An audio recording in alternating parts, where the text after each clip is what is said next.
Okay, now here are some supplements that you can also get that are over the counter, and they can also help. They've been shown to help with cravings. L-glutamine is an amino acid that comes in a tablet form. I would take the recommended dosage that's on the bottle. Tyrosine is also another amino acid. 5-HTP is hydroxytryptophan, and tryptophan is basically what you find in turkey and other types of foods that have a relaxation effect on the body. It kind of boosts the serotonin levels in your brain. You can get this over the counter as well. You can get it at most health food stores or Whole Foods. And this has been shown to be really effective in people who have some really severe, strong sugar cravings. Chromium, which is a trace mineral, you can get that in a supplement form as well. And glucoman is a type of fiber, and it's very helpful to reduce the spikes in sugar and insulin that drive the cravings and hunger. Stress-reducing herbs like rhodiola can help as well, and that's R-H-O-D-I-O-L-A, rhodiola. Always check with your MD or healthcare provider before taking a new supplement, especially if you're already currently taking medication. Okay, that's just my disclaimer. You can experiment with these and see how they work for you. Now, here is the key piece here, sugar detox. Sugar detox is something that I coach people through personally, either on a 7 or a 14-day program. First, most important thing to do, and these are the steps that I feel like are the basic outlines that you need to be mindful of, be aware of if you're going to do a sugar detox. You've got to choose the date to begin. It should be at least a week, preferably 10 days before the date you want to begin so you can get prepared and do it. Now, if you can do it during a week off or when you have a low level of responsibility in your life, fantastic. Although if you work, you can still do this while you work, okay? You're not going to be stuck in the bathroom all day long, and you're not going to be starving, okay? You'll be eating 3 meals a day. I don't believe in either starving people or depriving people in order for them to get healthy. Okay, that's just the way I roll. Okay, so decide on the length of time. I work with my clients, like I said, either on 7 or 14-day schedules, depending on how far out of balance they are and other lifestyle details. That I found that a minimum of 7 days is what you need, and up to 14 days to get great results and see noticeable improvements in your health and a total diminishment or complete elimination of your cravings. Picking a program is important because there are different types of programs that work with different types of people, especially if you take medication. And you know how you kind of want to incorporate this into your daily routine. So do you want to eat 3 meals a day? I would assume you do. Organic ingredients are important to you. Will the herbs have a strong side effect or a contraindication on current prescription medication? I do all that research for my clients to find out what they're on, if they're on any medications, and whether or not any of the herbs in the formulations that I recommend to people actually have any interactions with them.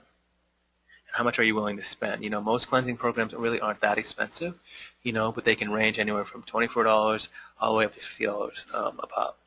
Okay. Now, as with anything health-related, there really is little or no correlation between price and effectiveness. There are great programs at every price point. My clients are often surprised when a lower-priced product delivers the high-value results. Pre-cleanse prep is really important too because you need to prepare your body, mind, and home for your detox program. So that means cutting back on the white sugar by using some of the sweetener alternatives that I mentioned earlier. Getting off dairy, red meat, caffeine, nicotine, and alcohol. Now, if you're a caffeine user, a heavy caffeine user, or you're a smoker, we're not talking about cold turkey. We're talking about slowly eliminating. So if you drink 3 cups of coffee a day, try to go down to 2 cups of coffee a day a week before you start. Probably try to get down to 1 cup of coffee a day. Maybe some yerba mate is good for you. Green tea might be another alternative as well. Okay, so there are some alternatives for you if you really are in love with coffee and you really can't function without it at this point. Alcohol is strongly advised, of course, to cut down on and to completely eliminate by the time we start, including that glass of red wine after dinner. Adding more leafy greens, fresh fruit, nuts, seeds, beans, brown rice, quinoa, lean proteins like skinless turkey, chicken, or cold water fish. Remember that gradual changes are lasting changes, so baby steps work best here. Sweeteners, I already mentioned those before, but maple syrup, honey, date sugar, rapadura, stevia, brown rice cakes drizzled in brown rice syrup is also a really great sweet treat. Be mindful and slow down. You know, the 1-minute meditation comes in handy here. And in your home, do your best to toss out the tempting junk food in your kitchen or pantry, or give it to somebody who you know will not let you have it in your moments of weakness. Communicate to the rest of the household about the detox in a loving way and ask for their support. Step 5 is to actually plan your detox menu. If you're the head chef, you may already cook different meals depending on for different family members. So when you create your detox menu, it won't be much of a stretch. Like I said, I also provide those online resources. Excuse me, I provide those online resources for you to get food if you don't cook it that is pre-prepared, but also fits in that are detox-approved menus. So if you do the detox, which is step 6, you've prepared well. This will be the easy part. It's basically to relax, and allow the cleansing process to take effect. And then there may be some mild cleansing or what we call healing reactions. These might include lightheadedness, nausea, stuffy nose, and or emotional ups and downs. Now keep in mind, this is happening because you're doing a detox, so it's not just coming from out of the blue. You're not sick. This is the result of your cells releasing years, maybe even decades of toxins into your bloodstream all at once. And so it's important to keep hydrated and drink water because these symptoms are actually part of the healing process and will improve as the detox continues. And the last and final step is to rebuild and replenish your system after the detox is over.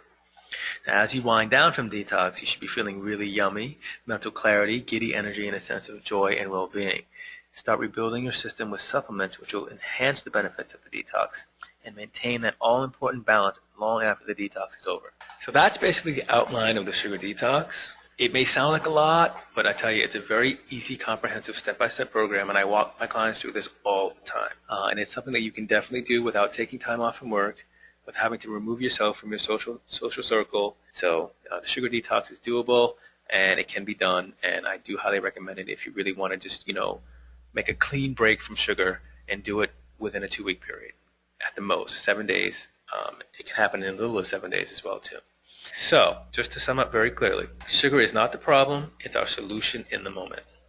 Our body is constantly trying to come into balance or homeostasis. It's clear that when we eat too much yang foods, like salty, meaty foods, our bodies will crave the opposite to maintain or to try to get back into homeostasis. It's also clear that dehydration can mask itself as a craving for something sweet. So the need for water can sometimes be what's behind that sugar craving. It's also clear that the desire is often not even for food at all, but from a lack of nourishment in other areas of our lives.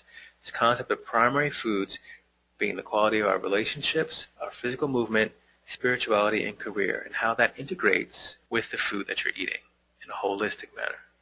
It's a connection that we have to our lives. We're also clear that natural sweeteners, nutritional supplements, and the sugar detox program can help reduce and often eliminate symptoms of uncontrollable cravings for sugar once and for all. So once you start to look at and deconstruct the craving, you will very often find that food has little, if anything, to do with that burning desire for a pint of Haagen-Dazs chocolate chip ice cream. So I just want to thank everybody for taking the time to look at some of the behaviors that you have around sugar and the relationship that it has to your overall health and well-being. Being willing to consider changing the relationship that you have with food and perhaps being open to making positive changes for the better is the best thing you can do for yourself, your life, and the people that love you. So as a way to really thank you, I'd like to invite everyone on the call to a free 1-hour health history consultation, either in person or on the phone. This would be an opportunity for the chance for the two of us to go over your personal health history and give you a chance to get support and get clear on what you could be doing to improve your overall health that you're currently not doing. And when I work with my clients in a 6-month program, I work with them to make step-by-step changes to achieve their food and lifestyle goals in a way that's fun and easily integrated into their current lifestyle. So that means I meet you where you are. If you're somebody who is addicted to coffee, has a high-stress job, and really can't, let that all go at once, then, let's, like I said, we come up with some creative, interesting ways, and we experiment.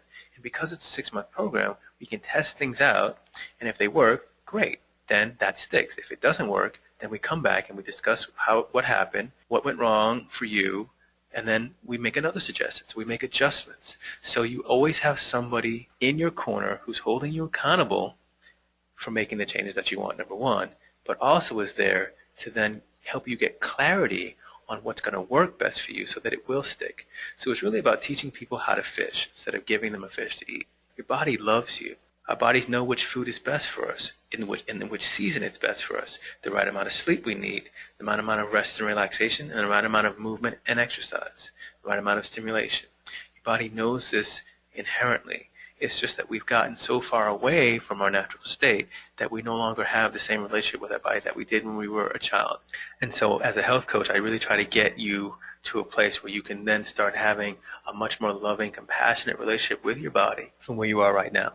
What I'm really inviting you to with this conversation in the health history consultation is a conversation about your future in terms of what you want for your health and what you want for your life. You can contact me directly via email at jason@cleanfunliving.com or by phone at 917-397-6565. I just want to thank everyone again for being on the call tonight. You guys are awesome. I really appreciate you taking the time. My name is Jason Green, holistic health counselor, and here's to feeling better right now. Good night, everyone.